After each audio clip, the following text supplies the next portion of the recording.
Assalamualaikum warahmatullahi wabarakatuh. Kembali lagi dengan saya Aldi di channel Mereka Ada.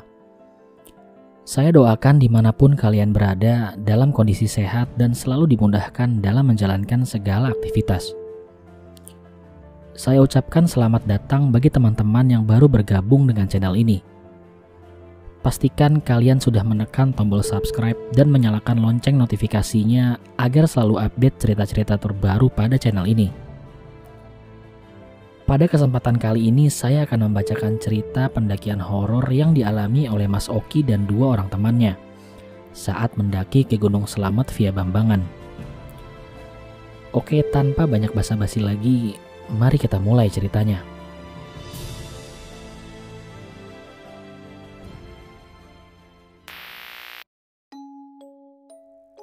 Kenalin, nama saya Oki. Di sini saya mau cerita tentang pendakian mistis saya di Gunung Slamet via Bambangan. Tim yang mendaki waktu itu terdiri dari 3 orang. Saya dan 2 orang teman saya yang bernama Topa dan Yogi. Kami berangkat menuju Bambangan di tanggal 17 Oktober. Kami berangkat sore hari sekitar jam 3 sore dari Jakarta dan sampai di Purwokerto jam 9 malam. Karena kami membawa mobil sendiri, jadi kami tidak terlalu terburu-buru di perjalanan. Di tengah perjalanan, kita sempat mampir di warung pecel lele untuk istirahat makan. Kami pun sempat ditanya oleh bapak-bapak yang juga sedang makan di sana. "Mau pada kemana sampean?" tanya bapak itu pada kami. "Mau naik gunung, Pak," ucap Yogi yang menjawab. "Gunung mana?" "Gunung Slamet, Pak." Via Bambangan, Pak."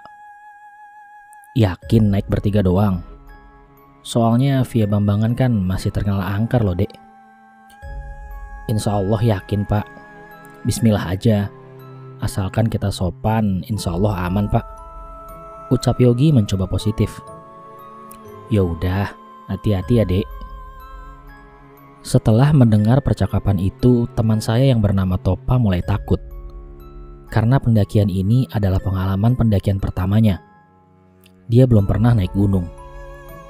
Jadi agak ngeri ketika mendengar cerita yang seperti itu. Setelah selesai makan, kami pun melanjutkan perjalanan. Jam 9 malam kami sudah sampai di Purwokerto. Kami pun sempat mampir di Alfamart untuk membeli logistik yang masih kurang. Sekitar jam setengah 10 kami langsung menuju ke pos untuk mengurusi maksi. Topa sempat memberikan saran untuk mulai trekking besok pagi. Tapi saya dan Yogi sudah mantap untuk mendaki malam ini juga. Dikarenakan tanggal 20 Oktober saya ada acara keluarga. Dan akhirnya kita pun sepakat untuk naik malam itu juga. Sebelum memulai pendakian, kami diberitahu oleh penjaga pos untuk jangan pernah ngecamp di pos 4. Dan jika kami melihat sesuatu di pos 4, untuk diabaikan saja. Kami pun mengiyakan saran dari penjaga pos. Setelah selesai mengisi buku pendaftaran, kami langsung memulai trekking. Perjalanan dari pos 1 sampai menuju pos 3 alhamdulillah lancar. Tidak ada hal-hal aneh yang menghambat perjalanan kami. Singkat cerita, akhirnya kami sampai di pos 3. Kita pun berhenti sejenak untuk merokok sambil menghilangkan lelah. Sejak sampai di pos 3 ini, Topa mulai diam. Yang dari awal pendakian, ia cerewet, namun tiba-tiba langsung diam. Karena pikir saya dan Yogi, dia kelelahan, dan tak mau memikirkan hal yang negatif, kita pun memutuskan untuk mempersingkat waktu istirahat kami di sini dan segera melanjutkan perjalanan. Jarak dari pos 3 ke pos 4 seharusnya tidaklah terlalu jauh. Tapi kami merasa jarak yang kami tempuh sangatlah jauh dan melelahkan. Dan secara tiba-tiba beban di carrier saya mulai terasa sangat berat. Berbeda dengan berat yang saya rasakan di awal pendakian. Kabut pun juga mulai turun, sehingga membuat suasana mulai menjadi hening. Akhirnya setelah lama berjalan, kami pun sampai di pos 4 jam 11 malam. Karena masih teringat pesan penjaga pos di bawah yang melarang kami untuk camp di pos 4, kami pun tidak berani untuk sekedar beristirahat di situ. Walaupun kaki-kaki kami sudah tidak kuat untuk diajak berjalan. Dengan sangat terpaksa kami memaksakan untuk tetap lanjut. Dan setelah agak jauh dari pos 4, kita pun beristirahat. Saat itu saya dan Topa sudah tidak kuat lagi untuk melanjutkan perjalanan. Dan akhirnya kita pun mencari tanah yang agak landai untuk membangun tenda. Setelah tenda jadi, kami segera membuat makanan untuk makan malam. Tak lupa, kami juga membuat kopi untuk menghangatkan badan. Setelah selesai makan malam, kami memutuskan untuk segera masuk ke dalam tenda untuk segera tidur beristirahat. Karena memang kondisi fisik kami yang sudah sangat kelelahan. Awalnya malam kami lewati dengan aman, tapi tidak dengan Yogi. Yogi yang posisi tidurnya di pinggir tenda, sayup-sayup dia mendengar suara langkah kaki seperti pendaki.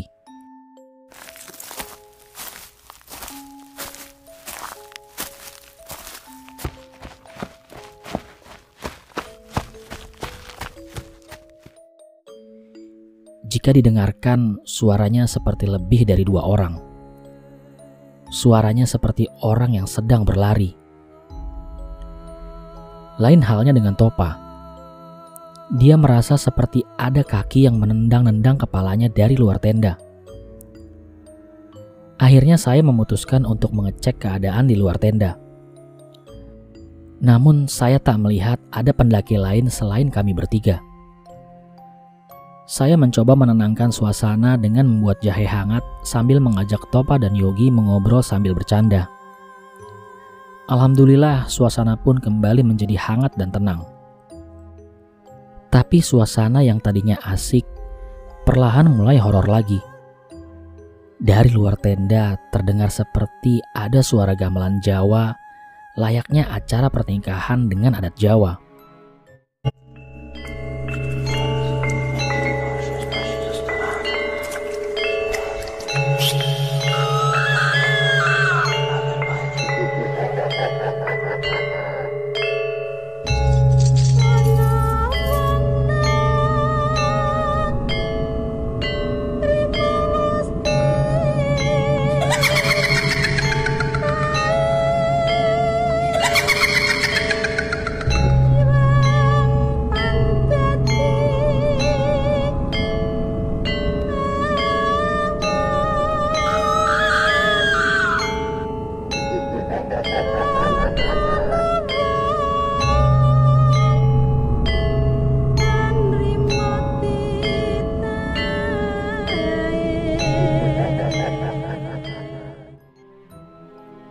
Suara itu yang tadinya terdengar jauh, sekarang perlahan mulai mendekat.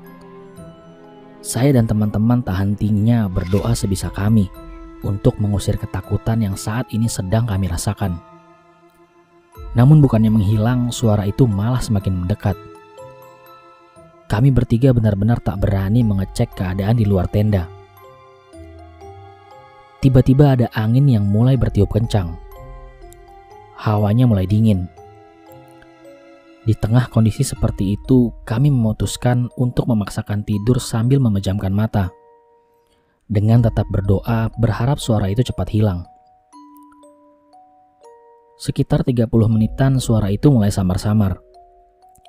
Waktu kala itu menunjukkan pukul 5. Kami pun mulai beres-beres untuk segera melanjutkan perjalanan kembali.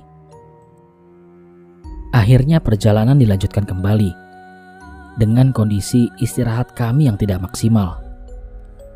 Baru beberapa menit kami berjalan, saya dan Yogi sering meminta break. Yang saya rasakan kaki terasa sangat berat untuk diajak berjalan. Dan saya merasa beban keril saya yang saya bawa malah semakin berat. Dengan tertatih akhirnya kami sampai di pos 5. Namun sesampainya di pos 5, Topa yang semenjak semalam tidak mau makan tiba-tiba pingsan. Sikapnya pun aneh sejak semalam. Ia lebih banyak diam. dan ketika ditanya ia hanya mengangguk-angguk saja. Setelah 10 menit Topa pun terbangun. Namun seketika saya dan Yogi dibuat kaget. Topa tiba-tiba berbicara dengan bahasa Jawa. Salah siji teko kowe kudu gelem melo aku. Spontan Yogi langsung menampar wajah Topa agar cepat sadar. Namun Topa malah berlari ke arah jurang. Untung saja saya dan Yogi dengan sigap mengejar Topa dan langsung memegangi tubuhnya. Saya dan Yogi memegang erat-erat tubuh Topa. Topa pun tiba-tiba teriak. Aku pingin bocah iki. Yogi pun kembali menampar wajah Topa agar cepat sadar. Tapi Topa malah semakin menjadi-jadi. Akhirnya saya pun memberanikan diri untuk berkomunikasi dengan makhluk yang ada di dalam tubuh Topa. Assalamualaikum. Saya dan teman-teman saya minta maaf kalau kelakuan saya dan teman saya kurang sopan di sini. Saya mohon maaf yang sebesar-besarnya. Kemudian makhluk yang ada di tubuh Topa pun menjawab. Aku pengen bocah iki. Kue kabeh mudun no saiki. Koncomu iki metah dadi kemantuku. Saya dan Yogi pun langsung membaca ayat kursi dan Al-Fatihah. Namun setelah 15 menit, Topa pun belum sadarkan diri. Di tengah kebingungan itu kami bertemu 8 pendaki yang mau turun. Kami pun meminta bantuan kepada 8 pendaki itu agar bisa membawa Topa turun ke bawah. Topa pun berusaha diangkat oleh 4 orang yang lainnya. Tapi tiba-tiba tubuh Topa menjadi sangat berat. Berusaha diangkat oleh 6 orang pun masih juga tidak bisa. Setelah berdiskusi dengan 8 orang pendaki tersebut, kami memutuskan untuk ngecamp. Dan 8 pendaki itu turun sekalian memberitahu bapak penjaga pos. Setelah lama menunggu, akhirnya bapak penjaga pun datang. Dan Topa dibaca-bacakan mantra oleh bapak itu. Tapi Topa malah teriak. Ilmumu durung sepiro, ucap makhluk yang masuk ke dalam tubuh Topa. Bapak penjaganya pun membalas. Tulung bocah iki mbah. Mesakne mbah. Lalu saya dan Yogi disuruh membaca Al-Fatihah 7 kali. Dan mukanya Topa diusap dengan air putih. Tak lama akhirnya Topa pun sadar. Setelah sadar, Topa pun bicara. Loh, kok kita masih di sini? Bukannya kita udah nyampe puncak ya? Saya dan Yogi pun langsung menangis dan memeluk Topa. Dan akhirnya kami semua pun turun. Setelah kami sampai di pos Simaksi, kami pun ditanya oleh bapak penjaga. Dan akhirnya semua bercerita tentang apa saja yang dilihat selama pendakian kemarin malam. Yogi bercerita kalau di pos 3 dia melihat ular yang sangat besar. Ular itu mengikuti kami sampai di pos 4. Lain hal dengan Topa. Topa melihat wanita dengan mukanya sebelah rusak dan dipenuhi dengan nanah dan cacing yang keluar dari mukanya. Topa juga melihat 2 anak kecil sedang naik di atas keril saya dan Yogi. Karena di sini saya nggak mengerti hal-hal yang seperti itu, saya hanya menjawab tidak tahu apa-apa. Di sini saya bercerita ke bapak penjaga bahwa saat kami ngecamp di dekat pos 4, kami mendengar suara gamelan Jawa. Dan kemudian bapak penjaga itu berkata, "Oh, pantesan teman kamu ini mau dibawa.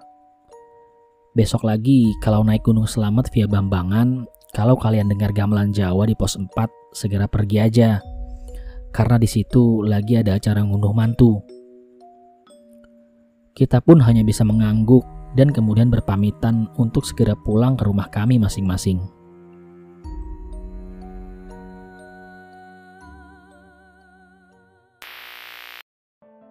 Sekian dulu cerita pada episode kali ini. Semoga cerita ini dapat menghibur teman-teman semua.